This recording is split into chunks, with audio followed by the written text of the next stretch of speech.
Hello friends, welcome back to NS English Academy. This is Sonia. Guys, finally this is the sixth part of my video in which I'm just going to discuss question paper. अभी जो आपका 7th Jan को English literature का exam conduct हुआ UGC NET English literature का, उसी exam को, उसी क्वेश्चन पेपर को guys I am just going to discuss. In fact हर एक क्वेश्चन को जहाँ पे भी आपको एक्सप्लेनेशन की ज़रूरत है, मैं ईच एक्सप्लेनेशन के साथ क्वेश्चन सॉल्व कर रही हूँ आप लोगों के लिए, so that you guys if you have doubt in this time to qualify, you guys can easily make solid notes as well. Prepare yourself for upcoming UGC NET English June attempt, right? So without having much time, let's start question number 117. So 117 question पर हम basically guys पहुंच गए हैं. यहाँ पे आप देखिए matching करने के लिए आपको क्वेश्चन मिला है list 1 and list 2. And I am telling you, ये जो क्वेश्चन है आपका फर्स्ट टाइम इंट्रोड्यूस हुआ है इस बेसिकली यूजीसी नेट के पेपर में, कोई रिपीट नहीं है. फर्स्ट टाइम ये आपसे ऑथर्स के बारे में पूछा गया है. आप कह सकते हैं कि these all authors really new for you all, right. जो भी लोग एग्जाम में बैठे थे, ये सभी के सभी जितने भी आपसे ऑथर्स पूछे गए, ये सभी आपके लिए न्यू रहे हैं, क्योंकि कोई ना कोई क्वेश्चन एग्जामिनर ऐसा इंट्रोड्यूस जरूर करते हैं जो आपने उससे पहले कभी नहीं देखा होता है, right. So this is the tricky thing you will find out in UGC NET English exam. So finally let discuss कि क्या है इस क्वेश्चन में. तो देखिए, first we have guys Paul Ehrlich, Lawrence Buell, Neville Shute and Rachel Carson, right. यहाँ पे कुछ टेक्स्ट लिखे हैं along with its publication year. The environmental imagination, on the beach 1957, silent spring 1962 and the population bomb 1972. So guys, Paul Ehrlich, जो Paul Ehrlich हैं, association है इनका option number 4, the population bomb, right. So let's discuss about brief about that particular author. जो Paul आप बोल सकते Ehrlich हैं, Ehrlich, right, this is the name. ये एक अमेरिकन बायोलॉजिस्ट हैं एंड प्रोफेसर हैं जो कि जाने जाते हैं अपने works like population studies and environmental science के लिए. तो इनके जितने भी वर्क्स हैं ये basically population studies and environmental science को लेके बात करते हैं. And this is the work the population bomb written in the year 1972, right. Let's discuss Lawrence Buell. Lawrence Buell and ये गाइज, इन्होंने, इनका जो एसोसिएशन है the environmental imagination, right, 1995. So if I talk about that particular author, ये Lawrence Buell जो है ये भी एक अमेरिकन लिटरेरी स्कॉलर है जो जाने जाते हैं अपने कॉन्ट्रीब्यूशंस के लिए to environmental criticism and eco criticism. Basically environmental criticism and eco criticism के में जो इन्होंने कंट्रीब्यूशन दे रहे हैं उसके लिए हम इनको पर्टिकुलरली जानते हैं, लॉरेंस बॉल को, राइट. अमेरिकन लिटरेरी स्कॉलर है. Remember nationality of particular authors, right. Next guys we have Nevil Shute. Nevil Shute on the beach, इनका एसोसिएशन है on the beach 1957. Let's discuss brief about Nevil Shute. ये जो आपके Nevil Shute हैं guys was a British Australian novelist consider किए जाते थे. And आप इनको मान सकते हैं, अपनी जो इनकी राइटिंग्स हैं वो इनकी स्पेक्यूलेटिव होती थी एंड पोस्ट एपोक्लिप्टिक फिक्शन के बारे में ये बात करते थे, राइट. सो इनका जो एसोसिएशन है आपका ऑन द बीच से है, 1957 में जो पब्लिश हुआ था. Let's discuss Rachel Carson. इनका एसोसिएशन है silent spring. Silent spring published in the year 1962. Basically जो राचेल कार्जन है वो एन अमेरिकन बोल सकते हैं marine biologist, right. American marine biologist consider किए जाते हैं. और एंड गाइस बेसिकली इनका जो एसोसिएशन है वो आपका द मॉडर्न एनवायरमेंटल मूवमेंट से है. द मॉडर्न एनवायरमेंटल मूवमेंट से इनका एसोसिएशन है, अमेरिकन है. एंड प्लीज़ रिमेंबर कि इनका जो वर्क है जो आपसे एग्जाम में भी पूछा गया है, साइलेंट स्प्रिंग 1962 पब्लिकेशन है, जिसमें इन्होंने हार्मफुल जो इफ़ेक्ट होते हैं पेस्टिसाइड्स के like DDT on the environment में, उसके बारे में यहाँ पे इन्होंने बात की है, right. Let's move on the next question. Let's see कि आंसर क्या होगा इसका. तो ऑप्शन नंबर 2, ए एसोसिएशन है आपका A4 के साथ, B1 लॉरेंस बॉल का the environmental imagination, C association है सेकेंड से, and guys D is third, right. So option number 2 is answer to this question. Let's discuss another question. So guys this is the 118 question number. So guys मैं आपको एक चीज़ बता दूं कि मैंने अपनी प्रीवियस वीडियोस में विलियम शेक्सपियर करके उनके कॉमेडीज़ एंड ट्रेजेडीज़ की सॉलिड ट्रिक के साथ आपको एक वीडियो बना के दी है विलियम शेक्सपियर की. एंड ट्रस्ट मी, अगर आप उस वीडियो को देखने के बाद इस क्वेश्चन को सॉल्व करेंगे then guys your question will become absolutely right. क्योंकि मैंने क्रोनोलॉजी इतने अच्छे ढंग से आपको विद ट्रिक के साथ समझाइए, तो अगर आप उसे एक बार देखेंगे ना आपको अच्छे से लर्न हो जाएगा एंड आप एग्जाम में बिल्कुल भी कंफ्यूज नहीं होंगे शेक्सपियर की कॉमेडीज़ एंड ट्रेजेडीज़ को लेके. सो प्लीज़ अगर आपने नहीं वो वीडियो देखे तो उसको जाके देख लीजिएगा. विलियम शेक्सपियर करके मैंने अभी प्रीवियस बिफोर सम डेज मैंने बोल सकते हैं उसको अपलोड किया है.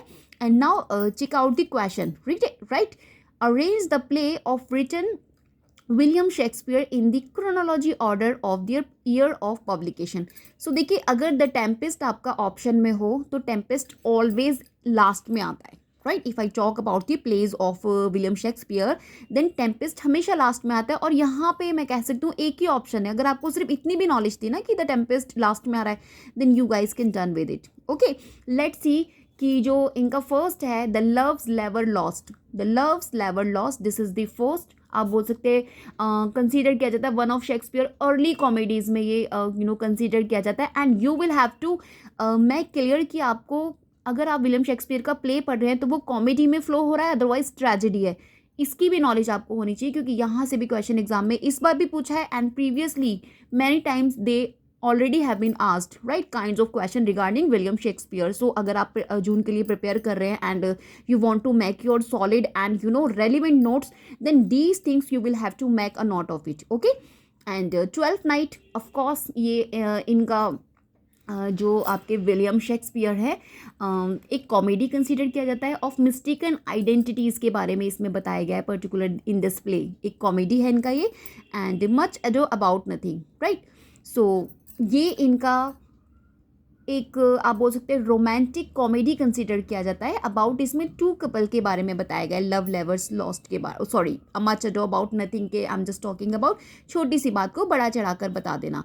अ मिडसमर नाइट्स ड्रीम, ये तो हम लोगों ने अपने मास्टर्स में भी स्टडी किया हुआ है एंड ये भी एक मैजिकल कॉमेडी है जिसको एथेंस में सेट किया गया था. इसके अंदर एक मिस्टिकल फॉरेस्ट दिखाया गया है एंड आपने इसके अंदर मल्टीपल प्लॉट्स देखे होंगे जिसमें आपने देखा होगा लवर्स दिखाए हैं, फेरीज दिखाई हैं एंड ग्रुप ऑफ एक्टर्स का आप देखने को मिलेगा आपको इस पर्टिकुलर प्ले में जो मिडसमर नाइट्स ड्रीम में. एंड यहाँ से क्वेश्चन आपको देखने को मिलता ही मिलता है.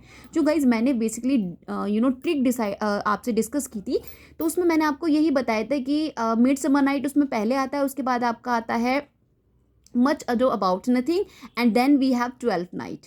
राइट, सो आप प्लीज़ उसको जाके देखिएगा, आपको हेल्प करेगा. राइट, तो आंसर यहाँ पे ऑप्शन नंबर ए है, मैंने आपको बता दिया है. Right, let's move on the next question. Now guys I am going to discuss about question number 120. यहाँ पे देख लेते हैं क्या पूछा है. Arrange the following works in the chronological order of their year of publication. Right, तो again you will have to set in chronology order. So guys first we have S Menon Marath, इनका द बॉन्ड ऑफ स्प्रिंग करके work है. And next we have Humayun Kabir का man and reverse, repeat हो रहा है ये वाला टेक्स्ट आपका, पहले भी पूछा गया है particular text.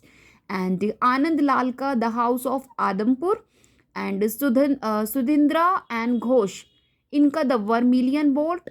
And Ved Mehta का आपका जो वर्क है क्या लिखा है यहाँ पे, डेलिंक्वेट चाचा. राइट, तो लेट्स मैं आपको इनकी ईयर्स बता देती हूँ जो आपके क्रोनोलॉजी में जो गाइस बेसिकली आपका डी जो है ऑप्शन फर्स्ट आएगा जो आपके ये सुनिंद्रा एंड घोष का द वर्मिलियन बोट है. This published in the year 1944. Remember the year of publication I am just telling you. And ये जो इनकी नॉवल है is a part of Ghosh की जो सेमी ऑटोबायोग्राफिकल आप बोल सकते हैं इन्होंने टेट्रालॉजी लिखा था उसी का एक पार्ट है जिसमें इन्होंने जो कंसीडर की जाती है semi autobiographical written by Sunindra Nath Ghose. Right, और इसके अंदर एक जर्नी दिखाई है ऑफ अ यंग बॉय जो ग्रोइंग अप हो रहा है इन अ रूरल बंगाल में. एंड काफ़ी सारी फॉकलोर आप बोल सकते हैं ब्लेंडिंग दिखाई है फॉकलोर की, mythology and personal memories you guys can see in this particular novel written by Sunindra Nath Ghose, the vermilion boat, considered semi autobiography and published in the year 1944. This is the first one. Right, and next guys we have Humayun Kabir का man and rivers. Right, publish हो रहा है in the year 1951, right. So this is the second in chronology. तो पहले आपका 1944 this publish हो रहा है, the vermilion boat. And next we have Man and Rivers 1951.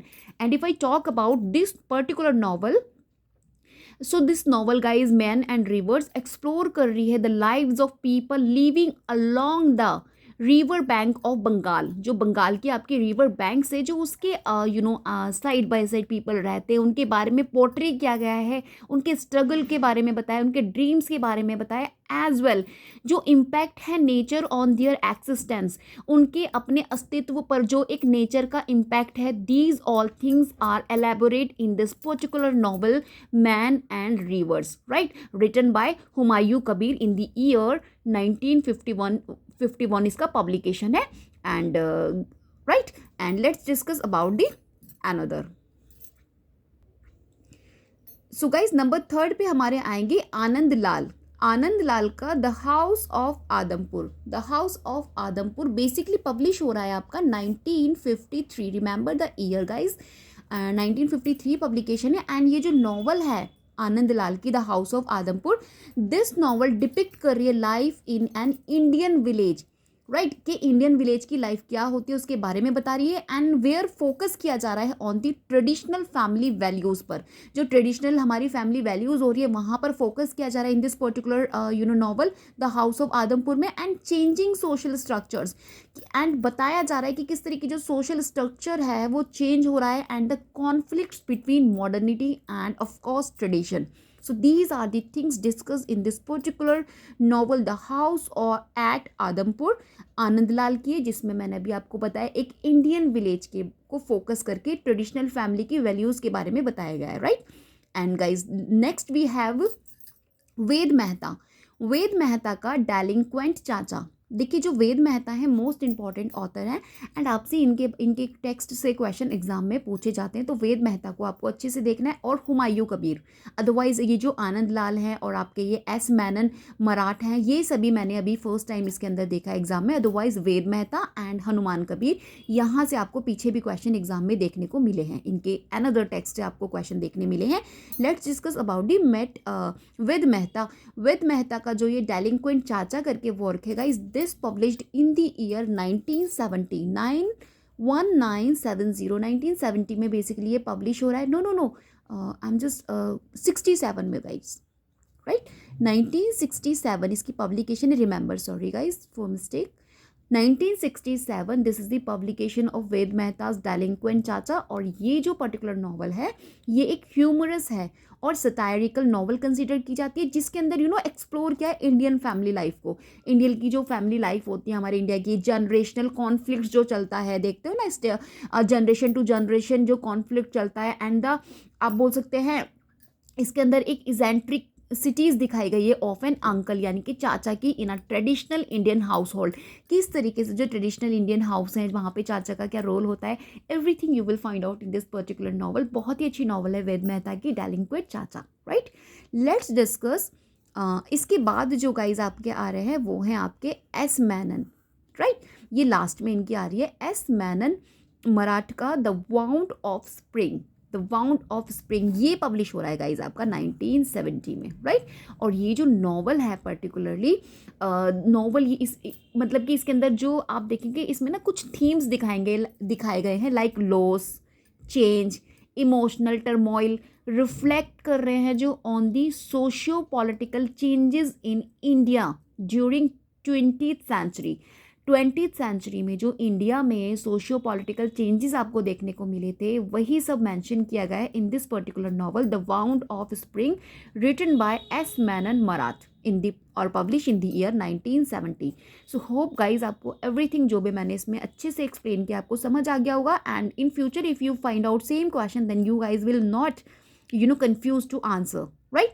सो इनकी ईयर ऑफ पब्लिकेशन आपको नोट्स में इंक्लूड करना है, I am just telling you. और आपको क्या करना है, हनुमान कबीर, हुमायूं कबीर एंड वेद मेहता, इनको अब आपको बी सीरियसली इनको अपने नोट्स में इंक्लूड करना है, इनके अदर टेक्स्ट को also, and little bit about particular author के बारे में आपको नॉलेज रखनी है। If you really want and really you guys are dedicated towards the UGC NET exam, then आपको दीज थिंग्स आपको करनी ही पड़ेंगी, क्योंकि यही एक सही तरीका होता है जब हम एग्जाम को एनालिसिस करते हैं क्वेश्चन को, देन हमें वहाँ पे यही देखना होता है कि कितने क्वेश्चन रिपीट हो रहे हैं, एंड अगर जो न्यू आ रहे हैं वो किस तरीके से इंट्रोड्यूस हो रहे हैं, एंड क्या चांसेस है उनके रिपीट होने के, क्योंकि सभी क्वेश्चन रिपीट नहीं होते, कुछ क्वेश्चन रिपीट होते हैं। And let's see find out the particular author, किस ऑथर को कितना कवर किया जा रहा है in the examination by examiner. So यही स्ट्रैटेजीज आपको फॉलो करनी होती है, एंड इसी को स्मार्ट स्ट्रैटेजी कहते हैं। जो स्टूडेंट इस तरीके से स्टडी करते हैं they will never ever face any failure in their life, trust me. Okay, let's discuss. चलिए आंसर इस क्वेश्चन का ऑप्शन नंबर 4 है।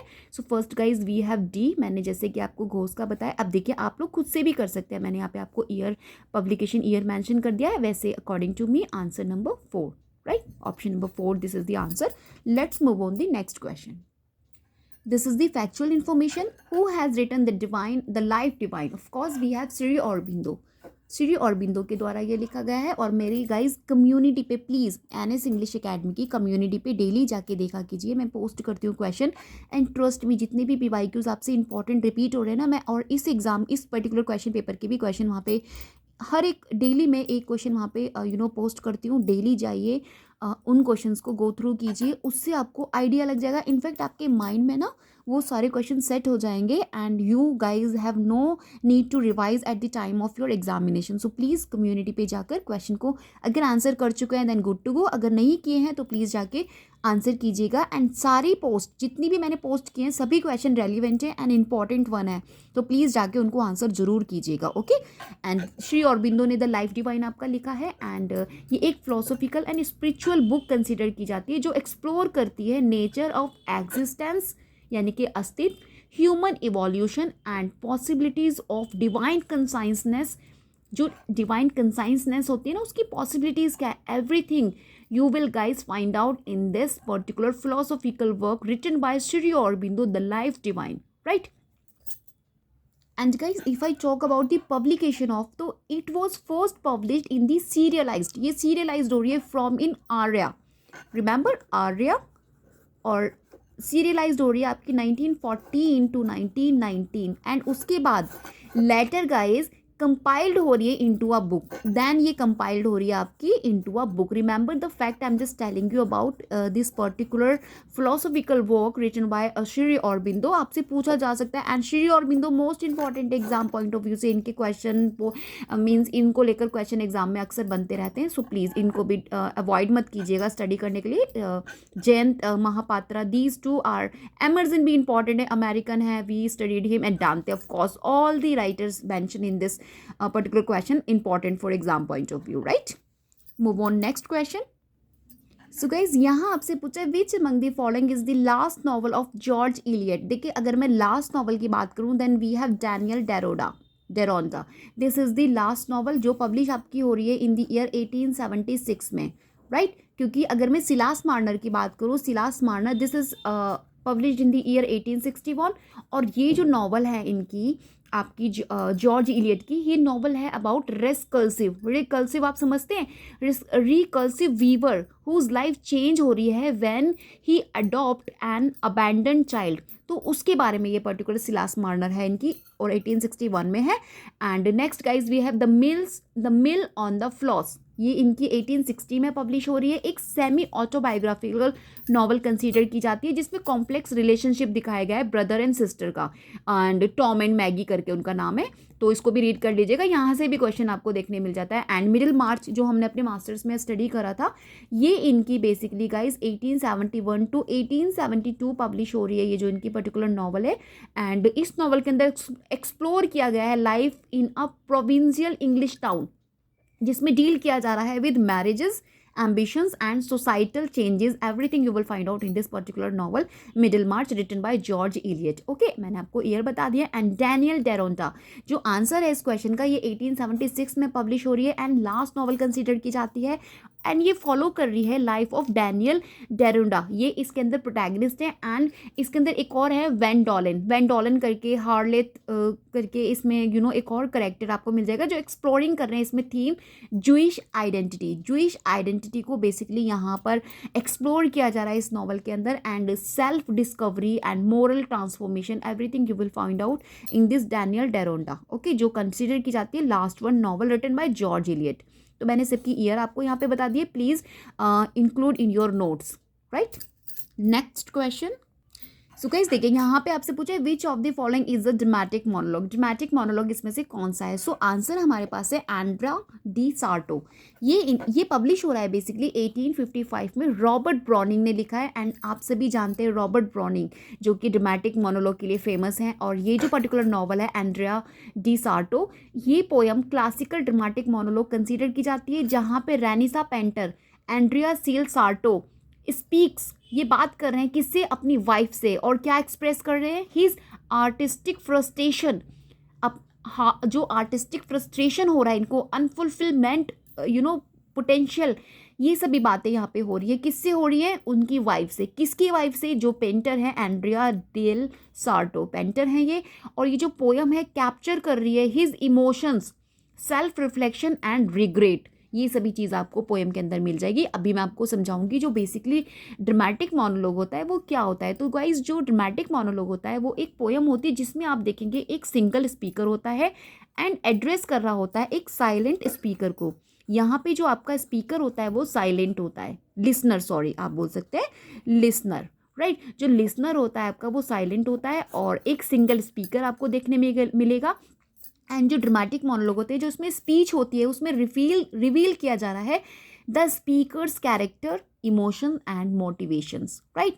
और अगर मैं बात करूं कि ये जो पर्टिकुलर ड्रामेटिक मोनोलॉग होते हैं ये अक्सर इंक्लूड करते हैं आयरनी, साइकोलॉजिकल डेप्थ, ये सभी चीज़ें आपको ड्रामेटिक मोनोलॉग में मिल जाएंगी। And Robert browning most famous है। अगर आपको ये भी पता था ना कि जो ये पर्टिकुलर वर्क है इसके अंदर एंड्रिया डी सार्टो, अगर आपको ये भी पता था कि रॉबर्ट ब्राउनिंग ने लिखा है, then you guys can answer this one, क्योंकि ड्रामेटिक मोनोलॉग के लिए of course Robert Browning famous है।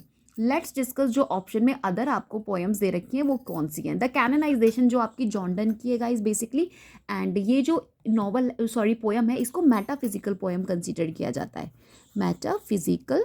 तो प्लीज़ रिमेंबर जो भी मैं आपको यहाँ पे इन्फॉर्मेशन दे रही हूँ, मेटाफिजिकल पोएम, ठीक है। एंड ये तो मैंने आपको बता दिया ड्रामेटिक मोनोलॉग है। एंड टीटन अबे आपका विलियम वर्ड्सवर्थ का रिटन बाय है, ठीक है, वर्ड्सवर्थ ने इसको लिखा है। और ये एक लिरिक पोएम है, लिरिक पोएम कंसीडर की जाती है इन अ कॉलिक्वल लैंग्वेज में, क्योंकि ये रिफ्लेक्ट करती है कहीं ना कहीं, ये जो पोएम है इसमें मेमोरी दिखाई है नेचर को लेके। आपको पता है कि वर्ड्सवर्थ तो नेचर की ही बात करते थे और बहुत ही नॉर्मल एंड कॉलिक्वल लैंग्वेज में ये लिखना पसंद करते थे, जो कि कॉमन मैन के लिए ईजी हो अंडरस्टैंड करने के लिए, ठीक है। And next guys we have the flea, of course metaphysical poem consider की जाती है। मेटाफिजिकल पोएम कौन लिखते हैं, basically John Donne, right. John Donne is famous to write the metaphysical poems, okay. Flea तो आपको पता तो है ये एक विटी पोएम कंसीडर की जाती है, हमने मास्टर्स में भी स्टडी किया है, बहुत अच्छे से लाइन टू लाइन हमने इसको स्टडी किया था फ्लिया को। एंड ये जो पोएम है यहाँ पे बेसिकली स्पीकर जो है एक फ्लिया, एक मेटाफर आप इसको मान के चलेंगे, इसको यूज़ कर रहा है कन्विंस करने के लिए, अ वुमन, एक विमेन को कन्विंस करने के लिए यहाँ पे किया जा रहा है। रोमांटिक रिलेशनशिप दिखाएगा, kinds of thing you will find out, but it's not an dramatic monologue. ये हो गया, टीटन अबे हो गया, and the canonization, these are not the वो dramatic monologue. If I talk about the dramatic monologue then we have Andrea del Sarto, Robert Browning का, ये remember, okay. Let's move on the next question. Question number 124, यहाँ guys आपसे पूछा which among the following novel is not written by Mary Shelley. देखिए Mary Shelley ने कौन सा नहीं लिखा है। अगर आपको नहीं भी पता, सारा नहीं पता, देखिए फ्रैंकनस्टीन तो इनका बहुत मोस्ट इम्पॉर्टेंट मैरी शैली का वर्क है और जिसे 1818 में पब्लिश कराया गया था।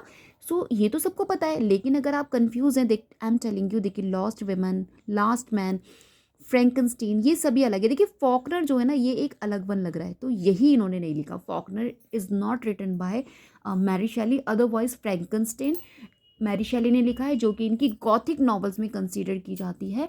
गॉथिक एलिमेंट्स आपको इस पर्टिकुलर नॉवल के अंदर मिल जाएंगे, क्योंकि इसमें एक ऐसी स्टोरी दिखाई गई है विक्टर फ्रैंकनस्टाइन की, जो एक साइंटिस्ट हैं हु क्रिएट्स जिन्होंने क्या क्रिएट किया है, एक सैनियंट क्रिएचर क्रिएट कर दिया उन्होंने, leading to a tragic consequence. एक ऐसा क्रिएचर उन्होंने इन्वेंट कर दिया था, क्रिएट किया था, क्योंकि वो एक साइंटिस्ट थे, एंड ऑफ कोर्स उसी पर्टिकुलर क्रिएचर ने उनको लीडिंग कर दिया टूवर्ड्स दी ट्रैजिक कॉन्सिक्वेंसेस। जब आप इसको स्टडी करेंगे देन यू फाइंड आउट, बहुत ही इंटरेस्टिंग स्टोरी है इसके अंदर, इसको जरूर से रीड कीजिएगा और यहाँ से क्वेश्चन एग्जाम में मिलता है, ठीक है।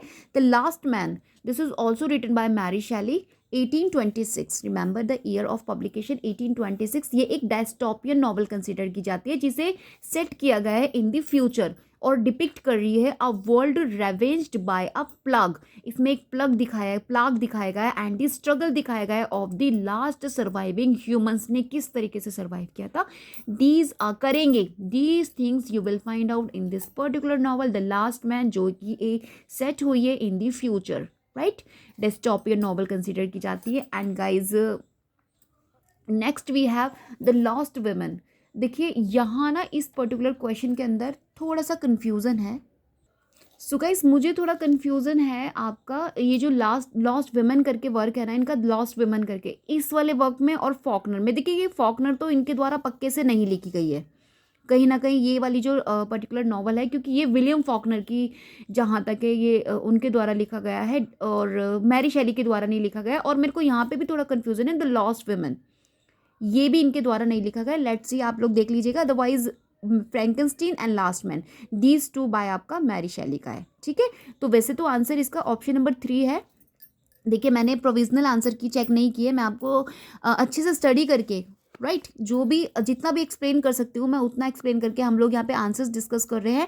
प्रोविजनल आंसर कीज़ को मैंने देखा भी नहीं है, I am just telling you. मैं जस्ट आपको क्वेश्चन रीड करके और जितना मेरा नॉलेज है, जितना मैं आपको अपनी नॉलेज के अकॉर्डिंग स्टडी करके फ्रॉम द डिफरेंट रिसोर्सेज मैं आपको ये बता रही हूँ। डेफिनेटली जो फॉकनर है नॉट रिटन बाय मैरी शैली, ओके। एंड अगेन आपसे मैं कहूँगी क्रॉस चेक कीजिएगा, देखिएगा, राइट, क्योंकि यही एक बोल सकते हैं की सक्सेस होती है एक लिटरेचर का जो स्टूडेंट्स होता है। क्योंकि देखिए कितने भी आप यूट्यूबर्स देखेंगे वो ज़्यादातर आपसे ईयर्स मेंशन नहीं करते, क्योंकि ईयर्स को लेके हमेशा कॉन्फ्लिक्ट्स रहती है, राइट। क्योंकि अगर आप वेरियस बुक्स को रेफर करते हैं तो डिफरेंट बुक्स में डिफरेंट ईयर्स दिया होता है। We are not sure about the exact year. बहुत से ऐसे टेक्स्ट होते हैं जहाँ पे मल्टीपल ईयर्स दिए होते हैं पर्टिकुलर सेम टेक्स्ट के। सो इसीलिए कोई भी यूट्यूबर ये रिस्क नहीं लेता कि वो ईयर आपको मेंशन करे। But guys I am just telling you, मैं उन ईयर्स को मेंशन करती हूँ कन्फ्यूज़न क्रिएट करने के लिए, अदरवाइज आपको क्रॉस चेक करने के लिए। क्योंकि अगर आप ये चीज़ें करते हैं तो ट्रस्ट मी, कहीं ना कहीं जिस भी क्वेश्चन को आप क्रॉस चेक कर रहे हैं और आपको कॉन्फ्लिक्ट्स नज़र आ रही है जिस पर्टिकुलर क्वेश्चन में, वही क्वेश्चन आपके पक्के होते जाते हैं एग्जाम में, आपके लॉन्ग टर्म तक सेट हो जाते हैं। और अगर कोई भी क्वेश्चन कॉन्ट्रोवर्शियल हो जाता है तो आपको तो पता ही वो फेमस हो जाता है एंड उसको उसके बारे में नॉलेज भी हो जाती है। तो ये एक तरीका होता है कहीं ना कहीं अंडरस्टैंड करने का, एंड क्वेश्चन को अपने उसकी इंपॉर्टेंस देकर आप उस क्वेश्चन को कहीं ना कहीं आपको पता भी नहीं चलता कि आपने उस क्वेश्चन को कब अपने माइंड में इस तरीके से सेट कर ले कि अब वो आपके माइंड से निकलेगा ही नहीं और क्वेश्चन देखते ही आप उसको आंसर कर देंगे। So hope you know understand कि मैं यहाँ पे क्या कहना चाह रही हूँ। Let's move on the next question of today's video. Question number 125 यहाँ पे आपसे पूछा है basically, which among the following does not fall in the category of a revenge tragedy. So यहाँ पे हमारा साइमबरलिन आंसर है, क्योंकि the Spanish tragedy, Jew of Malta, Hamlet, these trio tragedies हैं आपकी रिवेंज ट्रेजेडीज हैं जहाँ पे रिवेंज लिया जा रहा है। एंड इफ आई टॉक, क्योंकि जो चलिए मैं पहले स्पेनिश ट्रेजेडी के बारे में बता देती हूँ, थॉमस कीड की है। थॉमस कीड ने इसको लिखा है, राइट, अराउंड 1585 टू 87, ठीक है। और ये जो प्ले है इसके अंदर हेरोनिमो, ये मतलब कि हेरोनिमो करके who seeks vengeance for his son's murder, अपने बेटे के मर्डर का बदला ले रहा है वो हेरोनिमो जो है इसके अंदर पर्टिकुलर नॉवल के अंदर दिखाया गया है। And the Jew of Malta next we have, और ये आपका आ रहा है इन दी, आप बोल सकते हैं 1589 टू 90। ये भी एक रिवेंज ट्रेजेडी कंसिडर की जाती है। क्रिस्टोफर मार्लो की है ये, ठीक है,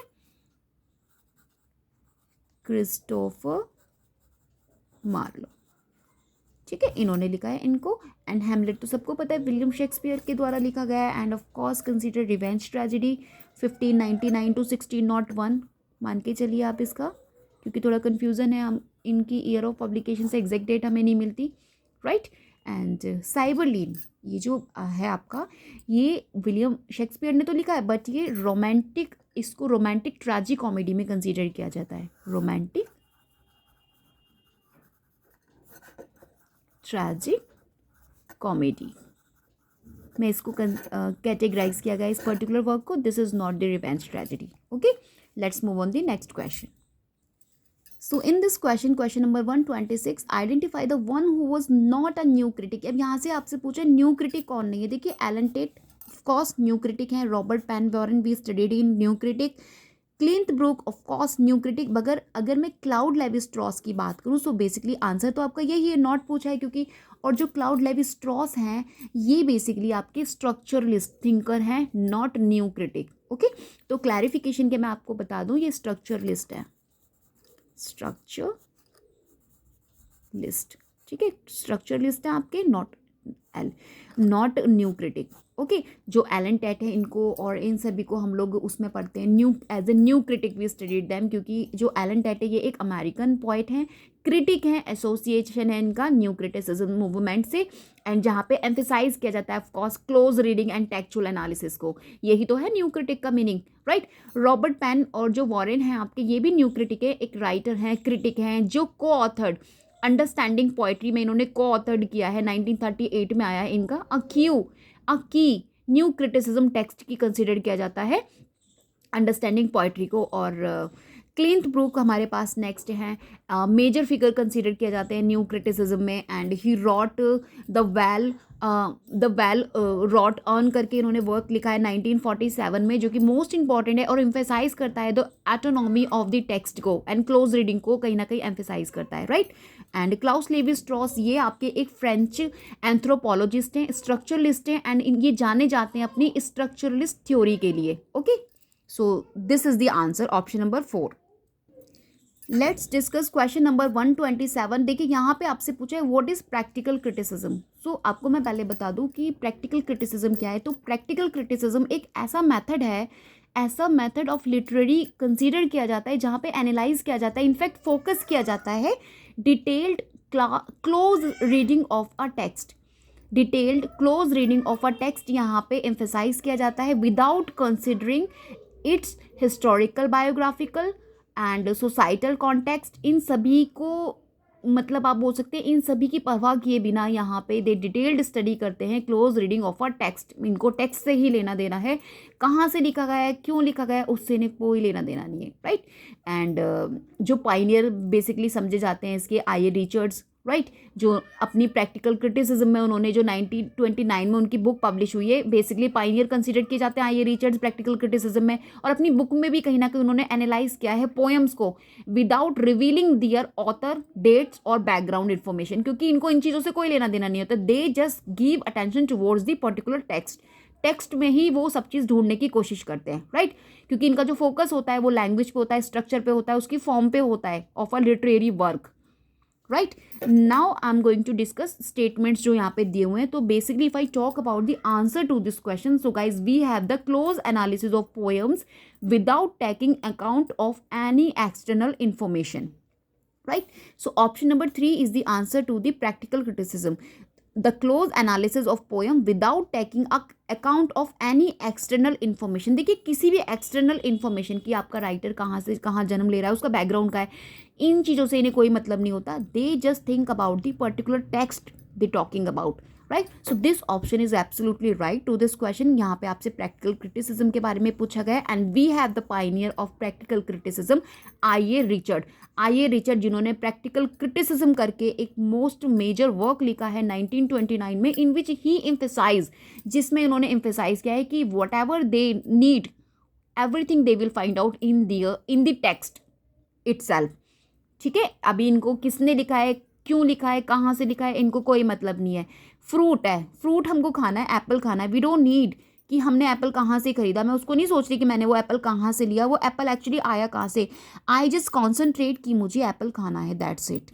सो this is the practical criticism about. Okay, let's discuss 128 question and इसके बाद मैं आपसे नेक्स्ट वीडियो में क्वेश्चन डिस्कस करूंगी guys. This is the last question of today's video. यहाँ आपसे पूछा है कि कौन सा वो टेक्स्ट है जो रविंद्रनाथ टैगोर ने लिखा है. So we have the answer Chandalika. Chandalika is the play, आप बोल सकते हैं, जो आपका रविंद्रनाथ टैगोर ने लिखा है in the year 1938. Remember the year of publication. And basically ये एक डांस ड्रामा है टैगोर का, जो कि बेस्ड है बुद्धिस्ट लेजेंड के ऊपर, जिसमें स्टोरी दिखाई गई प्रकृति जो कि एक लोअर कास्ट की लड़की होती है, चंडालिनी जिसको बोलते हैं.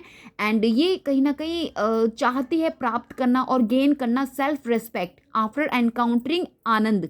ये आनंद से मिलती है जो कि डिसिपल होते हैं बुद्ध के, और फॉल इन लव हो जाती है उनसे. And this is the story in this particular Chandalika, और written by Rabindranath Tagore, published in the year 1938. Otherwise जो आपका टाइगर क्लो है, ये आपका किरण नागकर करके एक आप बोल सकते हैं ऑथर हैं इनके. ये भी एक प्ले है, मगर इसको रविंद्रनाथ टैगोर ने नहीं लिखा, इसको किरण नागरकर ने लिखा है. ओके. एंड ये जो आपका द टच ऑफ ब्राइटनेस है, दिस इज ऑल्सो, ये एक प्रताप शर्मा नाम के राइटर ऑथर हैं, इन्होंने लिखा है, जो बोल सकते हैं प्रोस्टिट्यूशन एंड ह्यूमन सफरिंग के बारे में है. इसमें मुंबई में जो ये काइंड्स ऑफ प्रोस्टिट्यूशन की जो जितनी भी उनसे रिलेटेड उस थीम से बेस्ड है ये प्ले जो है इनका, the touch of brightness. And image breaker, ये आपका रमा मेहता का है. रमा मेहता इंपॉर्टेंट है एग्जाम पॉइंट ऑफ व्यू से, क्योंकि इनके क्वेश्चन भी रमा मेहता से भी आपसे पूछ ले जाते हैं. तो ये बेसिकली रमा मेहता ने गाइस लिखा है, राइट. एंड ये नॉवल है, this is the novel, and जो रविंद्रनाथ टैगोर ने चंडालिका लिखी. Hope guys the way I discuss each question आपको हेल्प करेंगे. देखिए ट्रस्ट में गाइज, इसी तरीके से आप लोग एनालाइज कीजिए पेपर को, आंसर कीज के चक्कर में मत पड़िए. जो भी आपको मार्क्स मिलेंगे, अभी वो हो चुके हैं, कितने मार्क्स आपको मिलने वाले, अब तक आप लोगों ने ये एस्टिमेट लगा चुके होंगे. बट अगर आपको थोड़ा सा भी डाउट है, ma'am I am telling you, अगर आपके 140 144 स्कोर बन रहा है, 150 स्कोर बन रहा है, then you have to focus for your upcoming exam. आप ये समझ के चलिए कि आपका सिलेक्शन नहीं होगा. 6% रिजल्ट जाता है यूजीसी नेट का, और इनका जो मेन टारगेट होता है ना एग्जामिनर का, इन्हें सिर्फ अपने जितने भी हम लोग एस्पिरेंट्स होते हैं, हमें निकालना होता है. They just don't want to select us, उन्हें तो हमें निकालने की प्रोसीजर चलती है.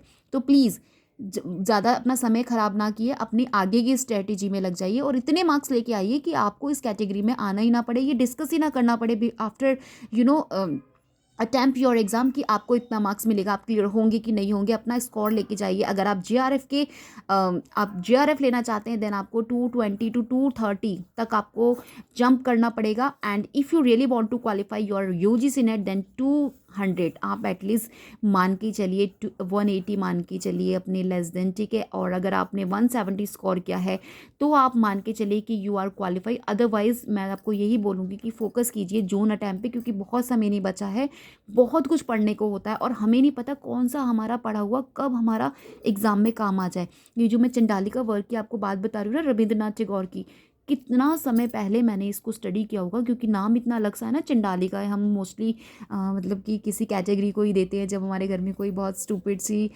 या कुछ भी ऐसे मतलब हमारे फ्रेंड सर्कल में होता है, हम चंडालिका उनको ही बोलते हैं. तो ये थोड़ा इसका नाम ऐसा है. तो ट्रस्ट मी गाइज, इस नाम की वजह से, इसके अलग होने की वजह से ये क्वेश्चन का आंसर मुझे पता था. मैं अपनी बता रही हूँ आपको, तो आपको नहीं पता कि आपने कौन सी नॉलेज कहाँ कब ली और आपको कब काम आ जाए.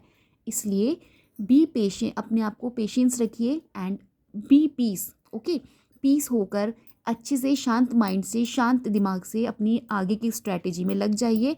क्योंकि देखिए लिटरेचर में, इंग्लिश लिटरेचर में UGC नेट को क्वालिफाई करना ही आपका टारगेट नहीं होना चाहिए. You should dive into the literature. और आप डाइव तभी होंगे जब आप छोटी छोटी चीज़ों को सीरियसली एंड स्ट्रैटेजी के साथ, एज वेल डेडिकेशन के साथ उसको अपने माइंड में कैच करने की कोशिश करेंगे. होप गाइज आपको पसंद आई हो वीडियो. प्लीज़ आप लाइक ज़रूर कर दीजिएगा अगर आपको थोड़े से भी क्वेश्चन ऐसे लगते हो कि मेरे समझाने से आपको समझ आ गए हैं. And if you not subscribe, do subscribe please. Okay, and we will meet in next video, another part of this video in this series. And trust me, ये जो सीरीज़ मैं चला रही हूँ ना, आपको कितना percent, I am telling you 30 और 40% आप अपनी तैयारी कर रहे हो. ट्रस्ट मी, अगर आप अच्छे से एनालिसिस कर रहे हो, और हर वीडियो को मेरी फॉलो कर रहे हो, जितने भी मैंने इस सीरीज़ में वीडियोस अपलोड किए हैं। This is the 6th part of my video. अगर आपने पहले की नहीं देखी प्लीज़ जाके देख लीजिएगा।